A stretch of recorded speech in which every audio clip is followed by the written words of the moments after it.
Donc pour ce deuxième tuto sur les cartes astrales, puisque ça vous passionne tous de savoir lire vos cartes astrales, ce sont, je le redis, que des toutes petites introductions. Donc nous allons parler des 12 maisons qui correspondent aux 12 domaines concrets de vie. Donc je vous disais dans le dernier tuto que la première formalisation, je crois, nous est venue de Ptolémée, donc qui a vécu au IIe siècle après Jésus-Christ. Donc on pourrait se dire, dis donc ça date, ces classifications, ça ne doit pas être très exact. Bah si, en fait c'est très exact et ça date pas tant que ça, comme quoi on n'a pas beaucoup changé en fait, même si on pense que socioculturellement on a beaucoup évolué. Alors déjà un petit point biographique, si vous avez envie en fait de lire deux excellents livres sur les maisons, je vous conseille d'abord le livre de Luc Biget, hein, qui doit s'appeler un truc comme les 12 maisons astrologiques, hein, voilà, toujours aux éditions Lianus. Donc ce livre-là, c'est un livre qui est, alors comme toujours avec Luc Biget, hein, c'est-à-dire c'est un livre qui est très profond, très intellectuel, très riche, très fourni, mais aussi très pratique. C'est pour ça que je l'aime beaucoup. Il est très court et très pratique. C'est vraiment, si vous voulez, un petit vadémécum que vous pouvez avoir avec vous, parce que ça permet, on va dire, de comprendre la teneur vraiment des maisons, j'allais dire d'une manière factuelle. Et surtout, ce qui m'intéresse beaucoup, en fait, dans le livre de Luc Biget, c'est le différent niveau des maisons, parce qu'en fait, il y a du niveau le plus matériel au niveau, on va dire, le plus spirituel. C'est-à-dire qu'on va voir que les maisons, en fait, elles ont une teneur qui est sur toute la gamme, on va dire, de notre incarnation, c'est-à-dire soit très matériel, soit psychologique, soit beaucoup plus spirituel. Ça, Luc Biget le met très bien en œuvre. Le deuxième livre que je voudrais vous recommander, c'est le livre de Dan Rudyard, qui doit s'appeler aussi Les maisons astrologiques, quelque chose comme ça. Donc lui, c'est aux éditions du Rocher. Alors, Dan Rudyard, c'est une pensée par flux et reflux. Pour moi, c'est l'océan, Dan Rudyard. C'est-à-dire qu'en fait, c'est un homme, si vous voulez, qui passe son temps à réfléchir par vagues. C'est-à-dire il a une réflexion englobante. Donc en fait, Dan Rudyard, il nous a fait, là encore, j'allais dire, une logique d'engendrement entre les maisons, sachant qu'effectivement, les 12 stades, on va dire, des maisons, c'est comme un stade vers qui va du moi à la libération, de moi étant la maison 1, la libération, l'illumination étant la maison 12. Donc en fait, il a très bien retracé le périple matériel de l'âme. Il y a énormément de choses extrêmement positives et extrêmement passionnantes dans ce livre, qui est par ailleurs extrêmement difficile à lire, comme toujours pour Dan Rudyard, puisque c'est quelqu'un qui avait une formation de philosophie classique et qui a véritablement fait une œuvre philosophique sous couvert de faire une œuvre astrologique. Donc effectivement, c'est assez long, mais vous pouvez méditer dessus et c'est très agréable parce que c'est très profond. Alors nous avons 12 maisons. Donc, moi, je vais vous les présenter, on va dire, de manière assez pratique et vous pourrez aller, j'allais dire, vous renseigner davantage si vous le souhaitez. Donc, on a 3 maisons qui vont pouvoir déjà être classifiées, on va dire, selon des familles d'appartenance. C'est-à-dire que ça serait trop bien si on faisait 1, 2, 3, 4, 5, 6, 7, 8, 9, 10, 11, 12, tout simplement dans l'ordre. Alors, on peut le faire dans cet ordre-là, c'est pas l'ordre dans lequel on fait habituellement. On dit que les maisons 1, 5, 9 sont les maisons du moi, ou de l'ego, c'est-à-dire que ce sont en fait les maisons du déploiement de la personnalité, parce que ça correspond aux maisons de feu. Nous avons ensuite de ça 3 maisons dites de terre ou de la possession ou de l'édification. Ce sont les maisons 2, 6, 10, donc qui correspondent effectivement à l'incarnation et à ce que la personne va faire sur terre. Nous avons les maisons 3, 7, 11, les maisons 3, 7, 11 qui correspondent en fait au rapport à l'autre et au rapport à l'image qu'on a dans l'esprit des autres et à l'interaction qu'on peut avoir pour les autres. Et nous avons les 4 maisons, donc les maisons 3, 7 et 11 correspondent aux maisons d'air. Et enfin, nous avons les maisons d'eau, qui sont les maisons 4, 8, 12, qui sont des maisons qui, en fait, font sécession par rapport, j'allais dire, au monde conventionnel et qui sont des maisons d'intériorisation et d'authenticité par lesquelles on doit repartir de quelque chose de beaucoup plus intérieur. Alors, on peut effectivement circuler, enfin il faut avoir en tête ça. Pourquoi? Parce que autrement en fait on ne comprend pas l'ADN profond des maisons. Alors ce qu'on va faire en fait c'est qu'on va malgré tout suivre cet ordre-là pour les prendre, même si ça peut vous paraître moins simple que de les faire de manière complètement, j'allais dire, logique numérairement. Alors, traditionnellement, en fait, quand on étudie les maisons astrologiques, on dit qu'il y a 3 paquets de maisons, c'est-à-dire qu'il y a la maison 1 d'un côté, les maisons 2 à 11 de l'autre côté et la maison 12 finalement. Pourquoi?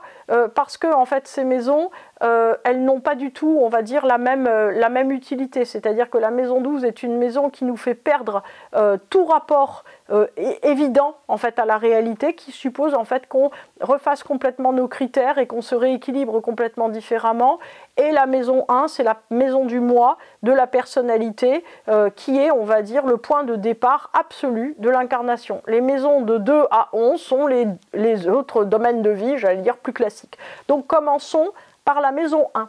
La maison 1, donc c'est la maison du moi, de l'ego, de la formation de la personnalité, c'est-à-dire que c'est aussi la maison qui correspond à la pointe de l'ascendant. Donc ça veut dire que c'est la maison par laquelle la personnalité dit je, c'est-à-dire que c'est la maison qui correspond le plus, on va dire, à la formation du moi et à la structuration de la personne et de l'identité. C'est une maison qui en soi peut paraître assez vide, puisque si vous voulez, c'est le point aveugle par lequel on agit dans tous les autres domaines de vie. C'est une maison qui va être très intéressante s'il y a des planètes à l'intérieur, parce que ça veut dire que ces planètes-là vont définir la personne par priorité par rapport aux autres, tout simplement. Et puis, voilà, on va dire que c'est la tour de contrôle, tout simplement. La maison 5, donc comme je vous dis, on va suivre par j'allais dire les familles de maisons. La maison 5, c'est l'expansion du moi. C'est-à-dire que concrètement, c'est les maisons, c'est tout l'ensemble des choses en fait qui constituent votre personnalité et qui fait que vous vous sentez très très bien dans quelque chose, vous déployez, heureux. Alors qu'est-ce qu'il peut y avoir? Des bébés, des histoires d'amour, de la créativité, du sport, être entrepreneur, les animaux de compagnie si c'est vos bébés, le fait de faire des œuvres d'art, de bâtir votre maison, de faire des promenades, etc., etc.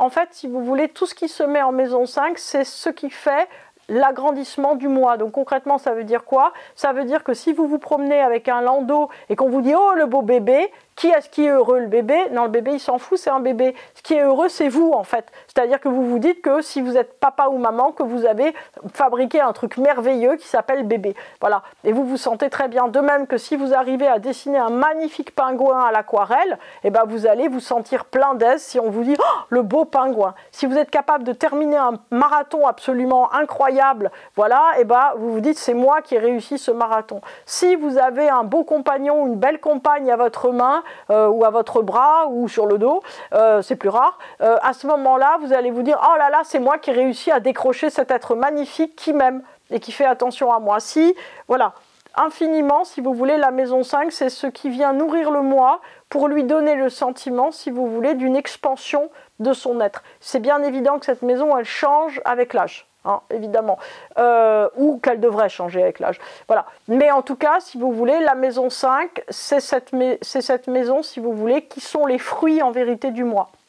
La maison 9 est une maison qui, pour elle, si vous voulez, va être aussi les fruits du moi, mais à un autre niveau. C'est-à-dire que c'est votre expansion personnelle au niveau sociétal. Donc ça veut dire qu'est-ce que vous arrivez en fait à avoir comme position sociale, quelle grande école vous avez faite, quel grand diplôme vous avez fait, à quoi vous appartenez. Est-ce que vous êtes boulanger? Est-ce que vous êtes plombier? Est-ce que vous travaillez en EHPAD? Est-ce que vous êtes AESH? Est-ce que vous êtes infirmier? Est-ce que vous êtes marié? Est-ce que vous êtes d'une religion? Est-ce que vous êtes né quelque part et que vous êtes fier d'être né dans le Nord, à La Réunion, au Canada et ainsi de suite, ou au Groenland? En fait, c'est ce à quoi vous appartenez qui va définir votre identité et vous rendre fier. C'est-à-dire que nous, dans notre société, c'est un peu compliqué parce que la maison 9, en fait, elle paraît superficielle. En vérité, si vous voulez, ce sont nos racines sociétales. C'est-à-dire que ce sont, on va dire, les groupes d'appartenance qui nous définissent le plus. Ce sont comme des catégories sociologiques. Vous voyez, si on vous dit, par exemple, vous êtes d'origine, par exemple, d'origine maghrébine, que vous avez fait une grande école, que vos parents sont arrivés en 1960 et qu'une partie de votre famille a émigré en Amérique du Sud, et bien vous faites partie en fait de catégories sociologiques qui vont rentrer dans cette maison 9. C'est-à-dire que tout cela est un motif de fierté et c'est aussi ce qui fait que vous vous défendez, contre le monde extérieur et que vous regroupez avec d'autres qui vous ressemblent. En fait, c'est ça qu'on peut dire sur la maison 9. Alors, cette maison d'ancrage, elle est très importante parce que c'est ce qui permet de savoir d'où on vient, mais également où on va, en fait. C'est-à-dire que ça trace, en fait, notre parcours dans l'existence. Ensuite de ça, nous avons les 3 maisons matérielles, les 3 maisons de terre, qui sont les maisons 2, 6 et 10. Alors ce sont des maisons qui sont, j'allais dire, assez simples à définir, mais qui posent de grandes questions. Donc d'abord la maison 2, qui est la maison de l'argent. Donc par extension, c'est une maison, on lit souvent que c'est la maison qui est la valeur qu'on se donne. Alors moi, ça me fait bien rire, hein, parce que la valeur qu'on se donne, donc c'est l'argent. Alors l'idée, si vous voulez, dans notre société, c'est qu'on a beaucoup de mal en fait à distinguer la valeur et l'argent. C'est-à-dire que on a beaucoup de mal, si vous voulez, à ne pas se définir ou contre ou avec, mais les anarchistes se définissent contre l'argent, mais c'est toujours contre l'argent. En fait, l'idée de la maison 2, c'est que j'allais dire, c'est la valeur qu'ont les choses. C'est-à-dire que ça peut être, par exemple, une femme vaut 3 chameaux, on ne parle pas d'argent, on parle seulement de femmes et de chameaux, ça peut marcher. Mais en tout cas, si vous voulez, ce n'est pas la valeur que vous vous donnez à vous-même, c'est la valeur que vous représentez dans la société. Ça, c'est très important, ce n'est pas une maison du moi, c'est une maison de la terre. Donc c'est autre chose, et c'est aussi comment les choses sont utiles ou comment elles sont rentables. Si par exemple vous gardez votre petit-neveu et que ça vous met en joie pour le reste de la semaine, c'est une activité rentable parce que vous allez être très très heureux d'avoir vu votre petit-neveu ou votre petit-fils ou votre petite-fille et ainsi de suite. C'est-à-dire que c'est important de voir que dans la maison 2, il y a les fruits que vous tirez des choses. Ces fruits que vous tirez des choses, ça peut être de l'argent, ça peut être autre chose. Ça, c'est une chose qui est importante, mais en aucun cas, il y a la valeur personnelle. Il peut y avoir le taux horaire sur lequel, par exemple, vous travaillez. Combien votre heure vaut professionnellement? Ok, ça c'est une question de maison 2, pas votre valeur intrinsèque. C'est très important à comprendre. Il faut bien voir que la maison 2 a aussi quelque chose en lien avec la nourriture, c'est-à-dire qu'en fait, dans, j'allais dire, l'argent, il y a l'idée de la circulation, qu'est-ce que vous gardez, qu'est-ce que vous redonnez, c'est la même chose avec la nourriture, c'est-à-dire qu'est-ce que vous avez besoin de prendre pour ne pas vous sentir en manque. Donc il y a toutes les questions de sécurité qui viennent là. La maison 6, qui est ma maison préférée, je tiens à le dire. Donc ma maison 6, c'est la maison du quotidien. C'est-à-dire que c'est la maison de ce que vous avez, comme le dit très bien Dan Rudyard, à recommencer chaque jour. C'est-à-dire que si vous faites la vaisselle ou si vous changez les plats de chat, qui est une de mes activités préférées, vous allez vous rendre compte que quand vous avez fini, il faut recommencer. Donc c'est le principe de la maison 6. Le principe de la maison 6, c'est que tout se fait encore et encore. Pourquoi la maison 6, elle est très très importante dans les monastères ou dans les centres spirituels? Parce qu'en fait, c'est une maison qui, par la répétition, vous amène à l'infini, c'est-à-dire vous amène toujours au même et infiniment au même. Donc en fait, d'une certaine manière, on arrête de s'énerver parce qu'on sait qu'on va devoir recommencer. Pour moi, la maison 6, c'est la maison de l'incarnation. C'est-à-dire que c'est la maison, si vous voulez, qui nous relie au corps et qui fait qu'au début, on a un petit corps tout neuf qui est en pleine forme et puis plus le temps va avancer, plus le corps va s'user et il va falloir en prendre soin. C'est-à-dire que plus un truc est vieux, plus il va falloir en prendre soin si vous voulez que ça continue de fonctionner. C'est ce que je vois tous les jours avec moi. Donc l'idée, si vous voulez, c'est que cette maison 6 est constamment, j'allais dire, à refaire et à recommencer. La maison 6, c'est votre corps, c'est aussi votre habitation, c'est votre monde quotidien, c'est tout ce que vous avez à remettre en acte encore et encore et encore. La maison maintenant 10 est la maison professionnelle. Donc il faut voir qu'à l'époque, j'allais dire au 15e, 16e, 17e, 18e siècle, et même depuis le haut Moyen-Âge, où on a beaucoup fait d'astrologie, les gens qui travaillaient, c'était les pauvres. Hein, comme je le disais en introduction, aujourd'hui les gens qui travaillent, c'est la norme, c'est-à-dire que c'est quelqu'un qui ne travaille pas, c'est soit parce qu'il est trop jeune, soit parce qu'il est trop vieux, soit parce qu'il est trop malade.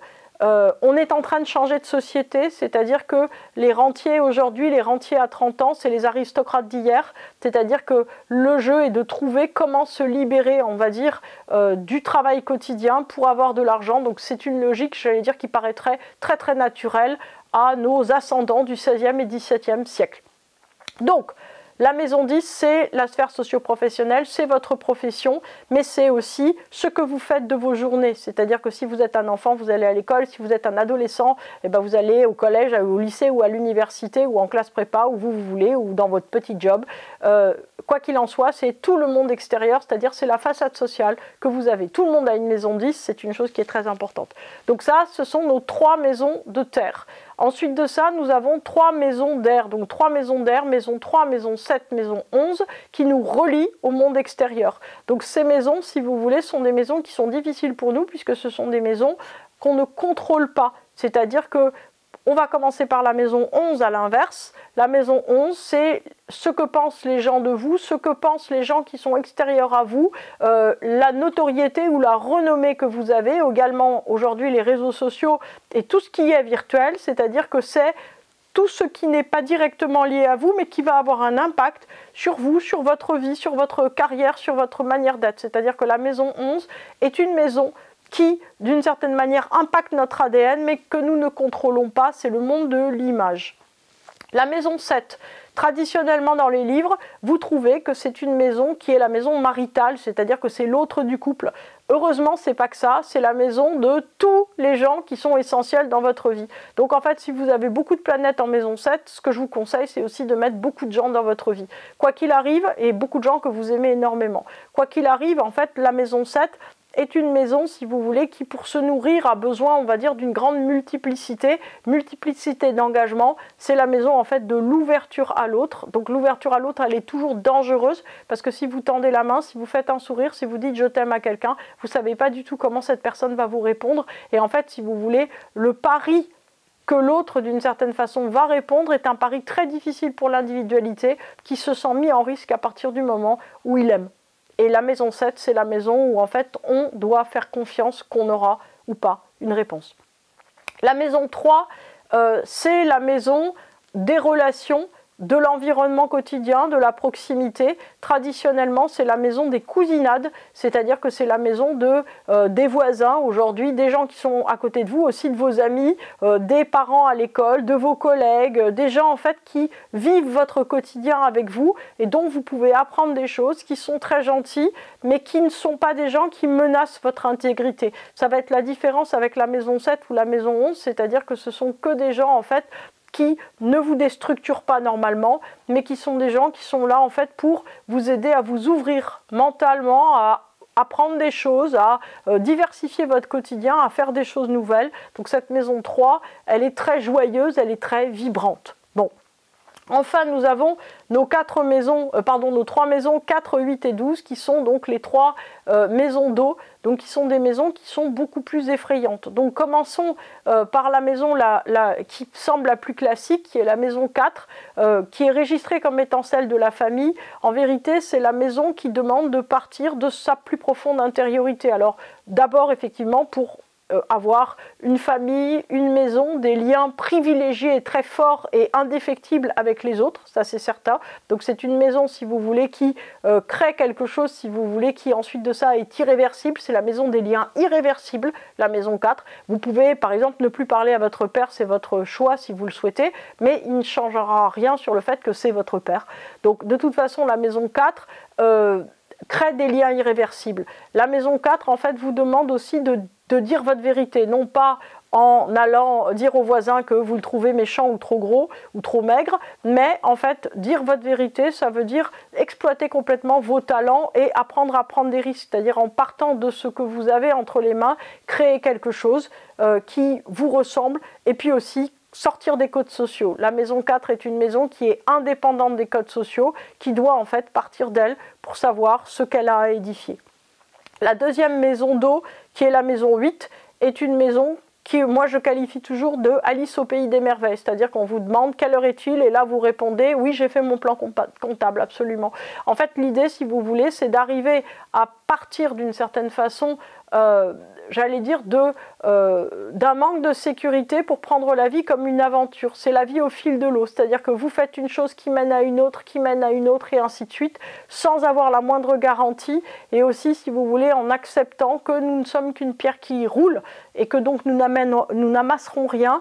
Et que la chose la plus importante, en fait, c'est de vivre avec intensité tout ce qui est à vivre. C'est la maison aussi de l'illogisme qui peut faire que vous gagnez de l'argent sans travailler ou qu'au contraire, vous travaillez beaucoup et ne gagnez rien. Donc c'est dans un sens et dans l'autre, évidemment. Donc l'idée aussi, c'est une maison qui est là, en fait, pour nous détacher matériellement des choses. La maison 4 est là, en fait, je reviens en arrière, pour nous détacher des conventions. La maison 8, c'est pour nous détacher véritablement du monde matériel. Enfin, la maison 12 est une maison qui a très mauvaise réputation, qui est connue donc à l'époque de Ptolémée pour être celle des naufrages, et des maladies, et des noyades, et ainsi de suite, et des morts par pendaison également. Aujourd'hui, c'est la maison qui est en fait, comme je dis, une maison qui nous fait perdre la balustrade de l'escalier. C'est-à-dire que vous montez un escalier en tenant la balustrade et en fait la maison 12 vous enlève la balustrade. Donc vous devez avancer et monter à l'équilibre et à l'équilibre uniquement. Vous ne pouvez plus en fait vous appuyer sur quelque chose pour savoir où vous devez aller. C'est une maison qui est opposée à la maison 6, donc qui vous demande en fait de déstructurer votre quotidien sans cesse, qui vous dit en fait qu'il n'y a pas de temps imparti pour faire les choses. Si vous pensiez mettre 10 minutes pour faire de la soupe, peut-être que vous allez mettre 8 heures. Et si vous pensiez que vous alliez vous retrouver avec toute votre famille à Noël, il est possible que personne ne vienne au final, puisqu'il y a eu une tempête de neige. Et ainsi de suite. C'est-à-dire que la maison 12 est une maison qui vous dépossède en permanence de tout ce que vous aviez prévu, de tous vos plans. Pour quel but ? Pour le but en fait de vous faire avoir des repères à l'intérieur de vous et à l'intérieur d'une confiance et d'une paix beaucoup plus profondément spirituelle. Alors, nous terminons là notre tour des maisons. Dans notre prochain tuto, nous allons probablement en fait apprendre très rapidement à lire en fait la progression des maisons, la